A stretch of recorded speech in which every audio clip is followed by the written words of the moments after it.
Welcome to First Reading, the Old Testament lectionary podcast for preachers, teachers, and all lovers of the Hebrew Scriptures.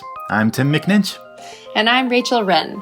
We are continuing in our semi-sequential walk through Genesis for the summer and some of the greatest hits of the Old Testament texts. And here we have one that is perhaps a bit of a misnomer to call one of the greatest texts or the greatest hits of the Old Testament texts. Except that I think one of the things that makes the greatest hits so great is that they're so very real to how painful and messy life can be. And this is no exception, is it? Yeah, this is not a simple text. This is actually quite a challenging one. And so, if you're a preacher and you're looking for something that's a little challenging, hey, this is a good one to take on.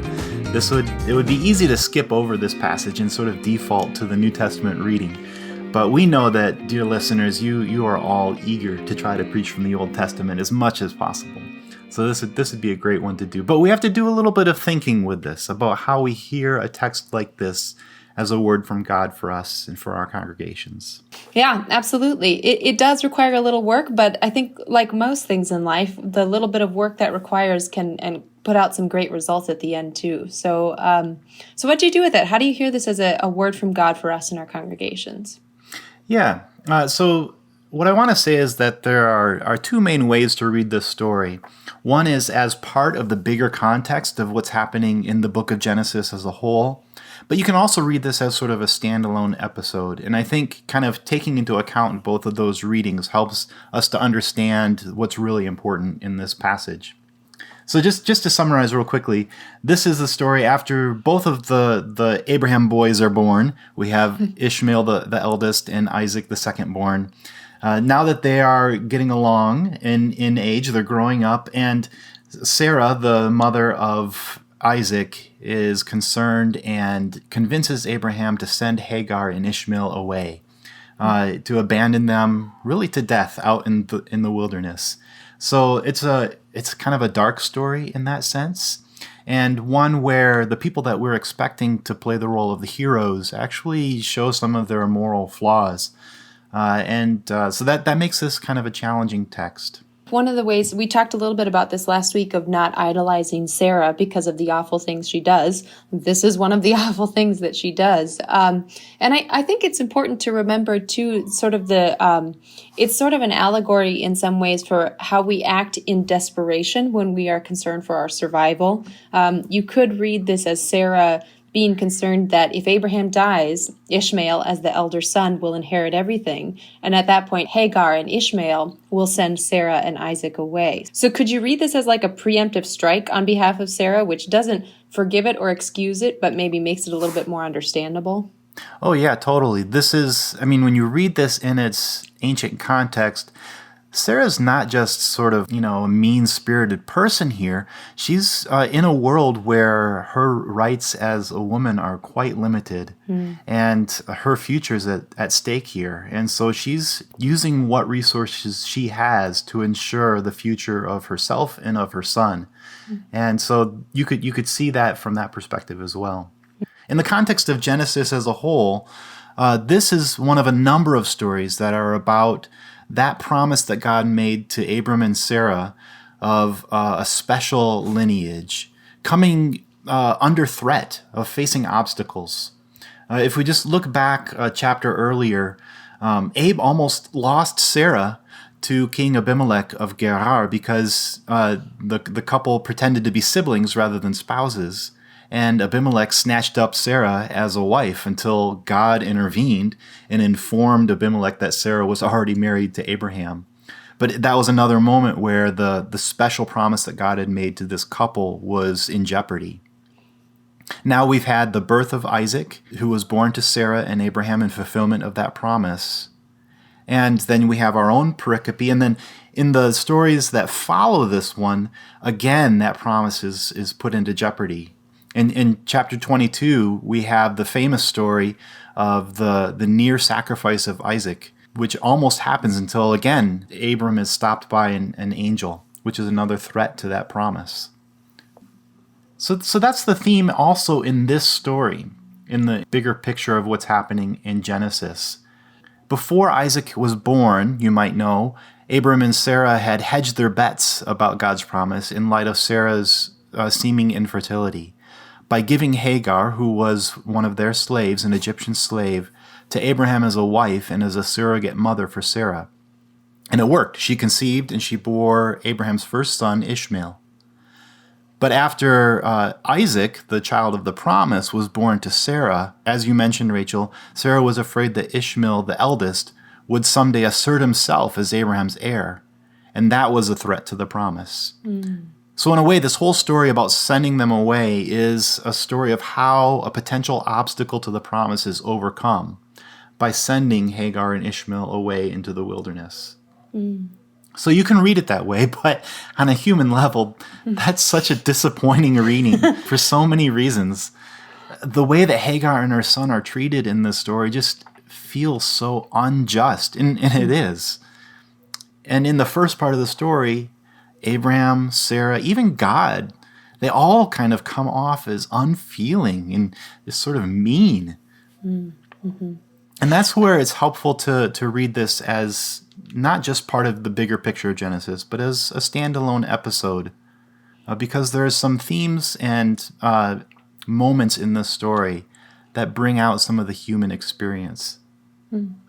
Yeah, I think that's a great point. I think it's helpful to frame it in that larger context in that way, but then allowing this story to kind of just breathe on its own would be helpful. I didn't know this until I came to Emory, but the story of Hagar is a very important one for Black women. Yeah, I mean, it really is an important story from that perspective. Hagar is enslaved.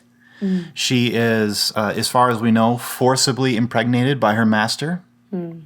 And when her usefulness comes to an end, she is marginalized and left to die, which was the experience of so many Black women during the time of slavery in the United States. Yeah, no, I think it was the reality of so many women of the United States. And so what Hagar's story has to say to that reality of being oppressed and essentially left for dead once your usefulness is gone is a really important story to know. And surprisingly, some of those themes and the perspective of Hagar are actually present in this story.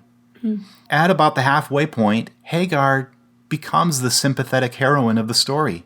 In fact, the narrative perspective of the story actually shifts away from Abraham and Sarah, who are really the focus of most of Genesis, to Hagar herself, which I think means that the narrator is encouraging us as readers to take Hagar's side, to feel with her out there in the wilderness, out of food and water, at that point of desperation, abandoning her son so that she doesn't have to see him die, out there weeping and lamenting. As readers, we're right there with her in her despair. We're with her when God speaks to her there, when God makes promises to her, rescues her and her son. Even though she was treated as an obstacle by her masters and discarded and left to die, God sees her and cares for her needs. I think that's really important. And I wonder if I don't know if this is a preaching angle, but maybe just a sort of technique to use as a preacher is the way this story is asking us to stop and listen to the story of the marginalized, of those who are oppressed. The fact that there's so much richness in those stories for understanding faith and God. And there are a couple, well, actually, there's quite a few of the little details in the story that really bring all that to life. And maybe we can just talk through a couple of them right now. One is that we know from context that Hagar's son is Ishmael, but surprisingly, his name is never used in this whole story.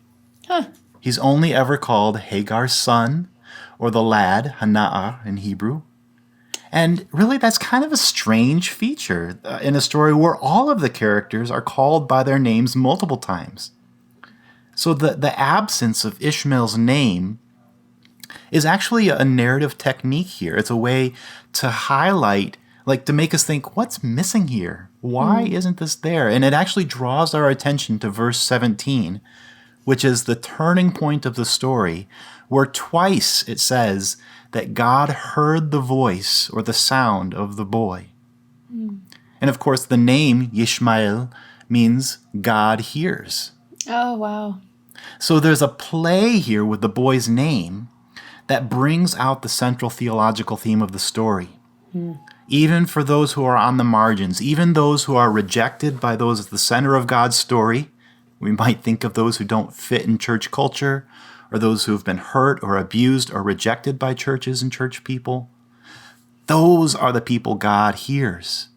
Those are people God rescues. Those are people to whom God gives promises and fulfills them. I think that's a really powerful part of this story. Oh, yeah. That sounds like a great way to talk through this sermon. You know, another little feature of this story that you might not catch on the first time you read through it is that almost everything that happens to Hagar and Ishmael mirrors what happens to Abraham and Isaac in chapter 22, which comes shortly after this, the near sacrifice of Isaac.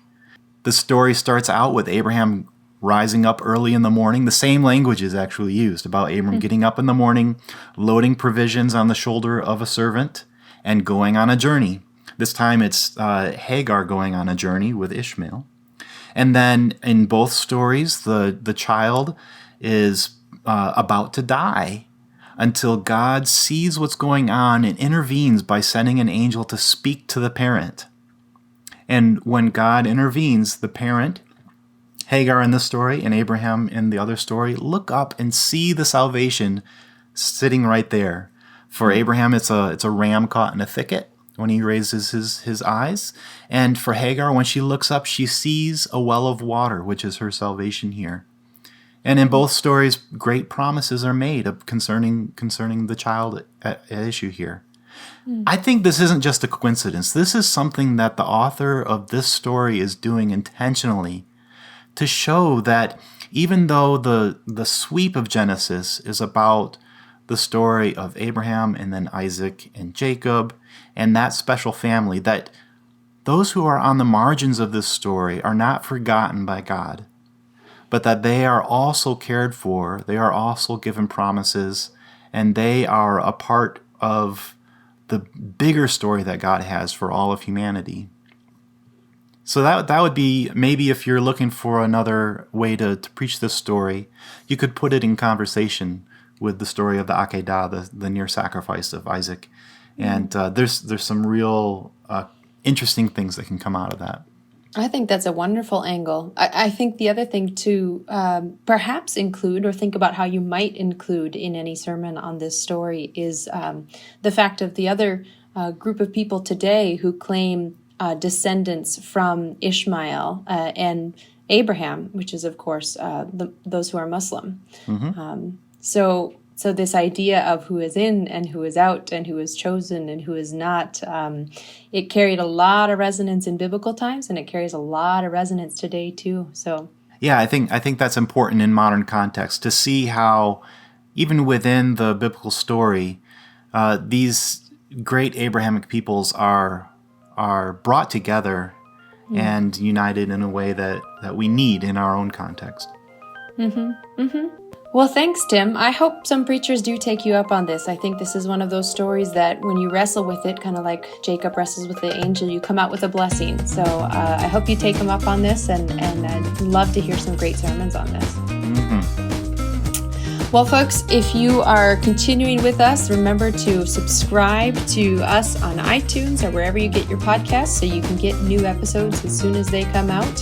Head on over to firstreadingpodcast.com for any past episodes or any other information you're looking for on these wonderful texts. And until next time, I'm Rachel Wren. And I'm Tim McMinch. Thanks for listening.